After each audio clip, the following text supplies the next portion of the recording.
Hi, I'm Lacy Weston. We all have something in common, challenges. We never know what the person next to us has been through or is going through in their life.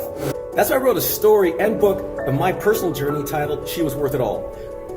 Well, now that story's been brought to life with the help of filmmaker Don Hahn. Watch the episodes of Lacy Weston Shares, be inspired, and realize you're not alone. And the location where I was in La Cañada, the first location, I had a friend who had a hair salon next door, it was R. Richards. And he said, Lacy, there's a place that's about to come available. It was an escrow company and they're falling out, so call the landlord. Here's where it gets tricky.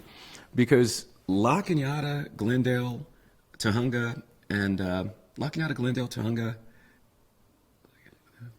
and one other place.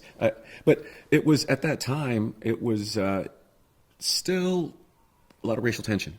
So you had, I think in the 70s you had a sundown rule. You couldn't have blacks in town in Glendale. That could be out after 7, right? But when I moved that location, I wanted to move the location, I didn't realize the tension.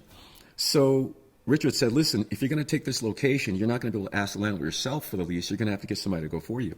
So I called to see if it was available, and they said, yes, it's available. So I called a friend of mine, Howard, who's white, and I said, listen, can you do me a favor? Can you, I want to make the deal with him, but can you actually take the paperwork, pick it up for me and bring it back? I'll sign it, you take it back, and just say you're a messenger. So that's what we did.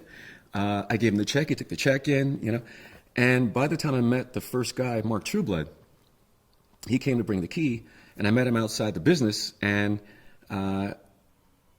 we shook hands. He said, you're Lacy? I said, yes, I'm Lacy. Well, who was the other guy?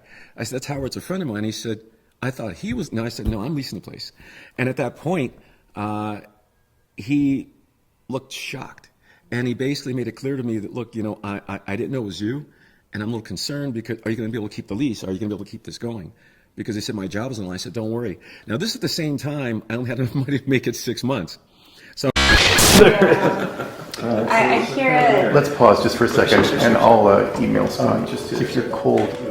Yeah, please, let's take 5. Yeah, drink. It's great, Lacy, really good. Yeah, right. Yeah, I wish I had met him.